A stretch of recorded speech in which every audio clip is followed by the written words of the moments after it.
Following Christ, chapter 17. Open your mouth. Greetings, I'm JC Pilter, and this is JCPC Apologetics.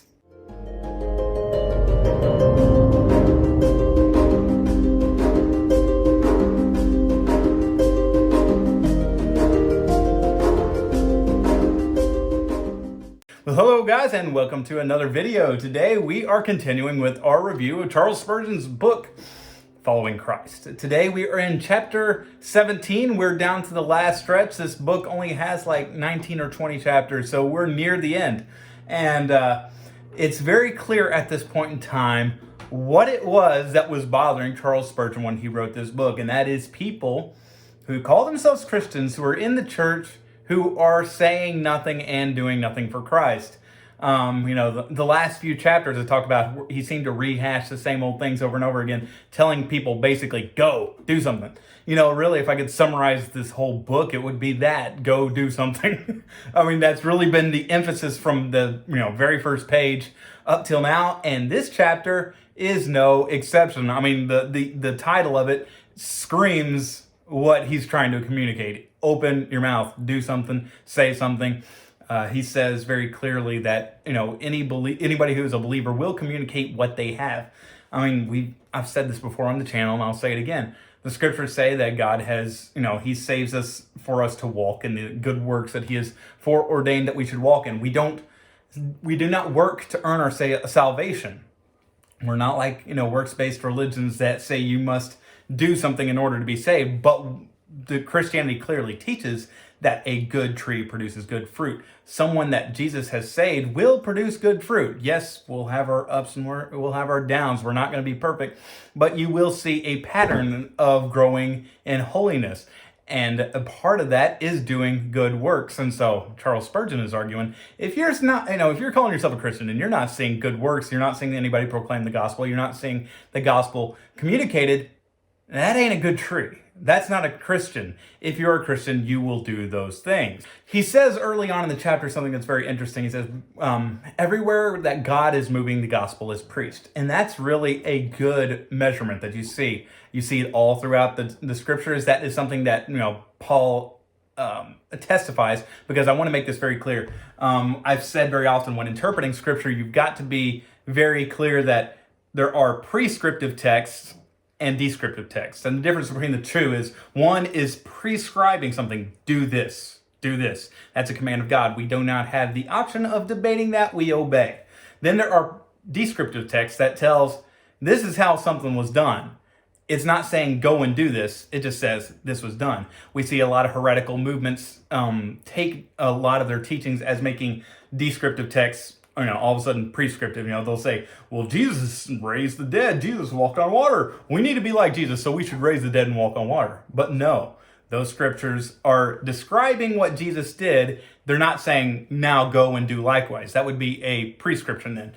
We're not supposed to do the things that Jesus did. In fact, we find from the scriptures that the things Jesus did were done, as it says at the end of John, done so that we might see that he is the Christ. We wouldn't expect us to do those things because we're not the Christ. We're not, if we were doing those things, you might want to point at us and say, these guys are antichrist, because there's only one Christ, but there are many antichrists, and they will increase in the last days doing signs and wonders. So keep an eye out for those people. But with that said, I'm chasing a little bit of a rabbit there.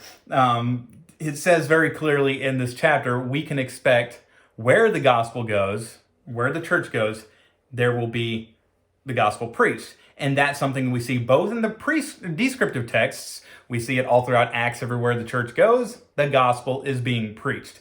But we also see wherever the, in the descriptive texts, as well, are prescriptive texts, where Paul is giving instruction, where the apostles are giving instruction, and all of them in the epistles, they're telling people, go and preach the word, preach the gospel. It's a prescription and it's a description. We see both. And so that's something that can mark a true church.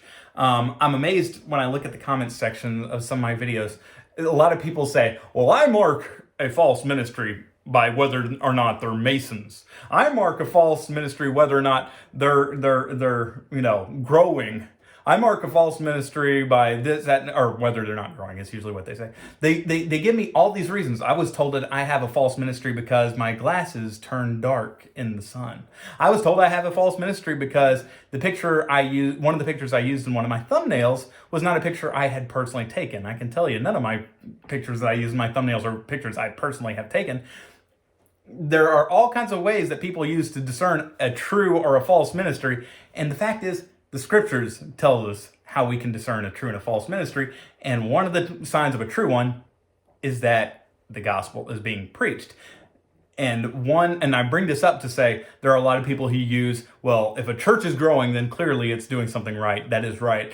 And that's what we call pragmatism, the pragmatic approach. If it works, do it. But the fact is, many churches we see today are growing not because they are preaching the true gospel, but because they're preaching a false gospel. So if you see a church that is booming, you need to stop and look. Is the gospel being proclaimed there? Is it the true gospel? And very often, and sadly nowadays, more often than not, it's not the case. So, then we got to keep this in mind, what he's saying here, which is not just Charles Spurgeon's opinion, but biblical.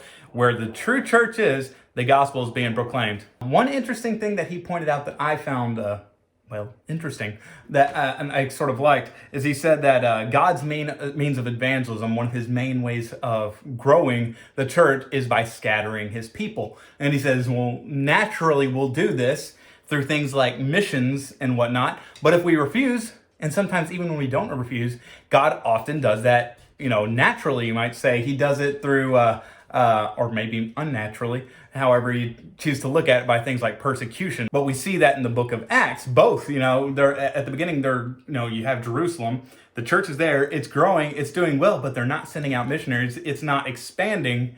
And what happens? Persecution happens. And as a result of the persecution, a lot of the church scatters. And by scattering, the gospel goes with them, because true believers preach the gospel whether they're here or whether they're there. And that's what those people did as they scattered across the globe. Well, we also see later on, Antioch starts sending out guys like Paul as missionaries. So it's, it spreads through persecution or through just things happening. And an example that Charles Spurgeon uses in the book is, sometimes people getting a new job, somebody from your church that requires them to move halfway across the globe, that in and of itself is another way that God uses to spread the church. And one thing he emphasizes, and I think is very important, because there are people who fall on two sides of a very bad ditch. You have some people who say that salvation is a work of man. Ultimately, it's about how I communicate, it's about the decision I made, and it's about me. That's wrong. That's unbiblical. And if you push it far enough, it is heretical. Then you have some people on the other side that can also fall in heresy if they take it too far. That say salvation is a work of God, so why should I do any evangelism? Why should I do anything like that? I'll just go sit back if it's a work of God. So hey, there's nothing I can do to affect it. The scriptures are very clear, and Charles Spurgeon makes this abundantly clear in this chapter. Yes, salvation is a work of God. It's 100%, done by God. But God has not only ordained those who will be saved, but he's also ordained the means whereby that person will be saved. He has chosen so-and-so to be saved. He's also chosen that so-and-so will be saved by hearing the gospel. We don't have that knowledge. We don't know who's going to be saved and who's not going to be saved. God just told us to go and preach the gospel, make it clearly known. Now, Charles Spurgeon moves on from there to say, many people seem to go about looking for exemptions as to why they can't serve. He used the example of Philip. He says, you got Philip in the book of Acts. He's not a pastor. I was told once that everybody in the book of Acts was a pastor, and therefore we shouldn't have pastors. Everybody should be just kind of you might say, communist Christians, or everybody's the leader, everybody's a pastor. And I was like, nah, that's wrong. No, not everybody in the church was a pastor. The scripture is very clear about who you choose as pastors. Not everybody should be pastors. And specifically, new converts are not allowed to be pastors. It says, do not let somebody who is a novice, a new convert, become a pastor, because he'll be puffed up with pride and he'll, he might lead people astray. It also says women are not to be pastors. That rules out half of them. But Charles Spurgeon takes time in this chapter to say, proclaiming the gospel, sharing the faith is not a pastoral thing. That was a mistake that seemed to be common in his day, but is very much common now, that, well, only pastors are the ones who share the gospel. And the fact is that's not true. God has called everyone who is a believer to share their faith, to spread the gospel. It's not just for pastors. And Spurgeon does an interesting breakdown of the word preaching. He says, very often when we hear the word preaching, we think of somebody preparing a speech, getting up behind a pulpit and preaching. And he's like, when the scripture talks about preaching the gospel, that's not what it's talking about. The older meaning of the word tends to mean more like conversation. Talk about more about, for example, I got somebody sitting at this table and we're talking about the gospel. The scripture would call that preaching the gospel. And he says, everybody has a responsibility to do that. Yes, not everybody is allowed to preach in a pastoral sense, but everybody is required to preach in that sharing of the gospel sense. And I think that's where a lot of people get stumbled up, is because they don't make this category separation, which the scriptures clearly make. And so that's why it's important to study the scriptures to understand, all right, what's it talking about here? We understand God does not lie and there's no inconsistency there. So there's clearly this breakdown. There is pastoral preaching, the office of a pastor, but then there is preaching in the sense of conversations with people out in the world. That's technically considered preaching too, but a different kind of preaching. And that's why when I say it, I usually say proclaim the gospel, make a separation. This is not preaching in a pastoral sense. This is just sharing your faith. It's proclaiming the gospel. In one sense of the word, women and novices are not, are told you are not allowed to do it. But on the other hand, the other sense of the word, everybody, including them, are expected to do it. And the example that he uses is Philip. Philip, in the book of Acts, is a deacon. We see him specifically called out as one of the deacons. This is another thing that kind of gets mixed up nowadays. Deacons are not pastors. Deacons do not preach. Deacons do not stand up behind the pulpit and preach. Now, if you want a deacon that can do both, you can ordain him as a pastor as well. That's fine. But that's not what deacons do. Deacons were created, or, the position was taken so that they could take care of business, so that they could serve tables, is the word that they use in Acts. They're in charge of, making sure that the business of the church runs. That's not a pastoral or a preaching position. But what do we see? Stephen, a deacon, Philip, also a deacon, both went out and they shared their faith in the book of Acts. It's not a pastoral thing. It's something everybody should do. And there are no exceptions. If anybody had an excuse, it's the deacons. We're busy. The reason that the apostles couldn't do this is because they had to do that and preaching. Well, that's because sharing your faith is not preaching in the sense of a pastoral preaching. Everybody, including the deacons, have that responsibility to share their faith alongside whatever duties they have. Another little thing he points out is that there are no education requirements. You had fishermen, you had well-educated people like Paul, you had everybody on the scale, totally unlearned people and people who are well-learned, who proclaim the gospel. Education is not required. Again, if you know enough of the gospel to be saved, which even a child can understand, you know enough to be, to share your faith. Again, not really recommended for a pastor. A pastor needs to know more than that. But when you're dealing with, sharing your faith, there's very little information you need to know.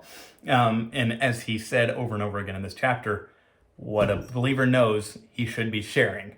And he finishes off the chapter by again emphasizing, open your mouth. And he made a very interesting point that I thought that really kind of made a lot of sense. Let's put it this way. He said, you need to start opening your mouth and preaching now, because so many people get that mentality. Okay, I got to share my faith. I need to be a pastor. I need to be a missionary. I need to go overseas somewhere and do this great thing. And he said, hey, if you're not sharing your faith here, now, in whatever context you find yourself in, you won't be sharing your faith when you're overseas in a different country, in a different context.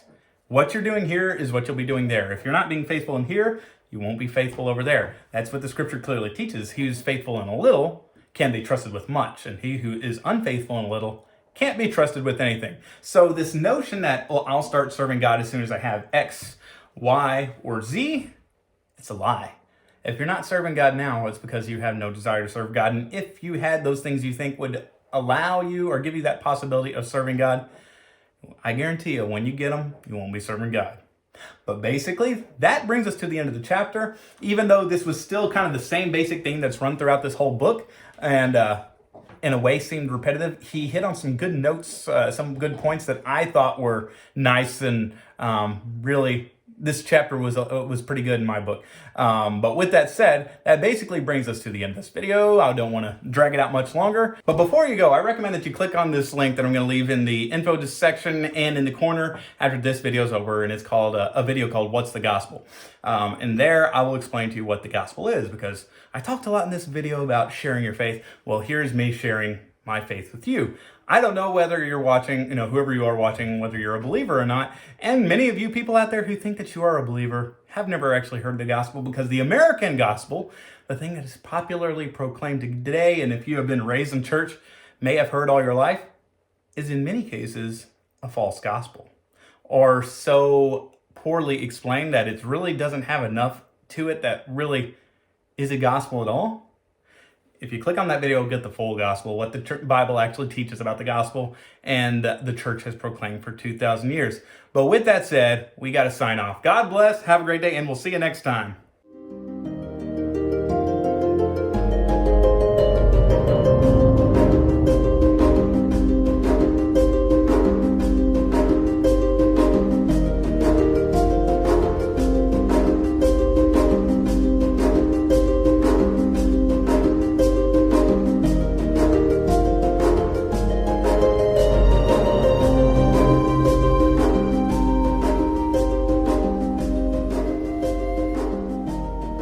Thank you for watching this video. If you enjoyed it, please leave a comment below, and feel free to like and share it so others can see it as well. Also, subscribe so that you can keep up to date on future videos. And as always, please check below to see resources that I've used that might help you to further your studies. God bless and have a great day.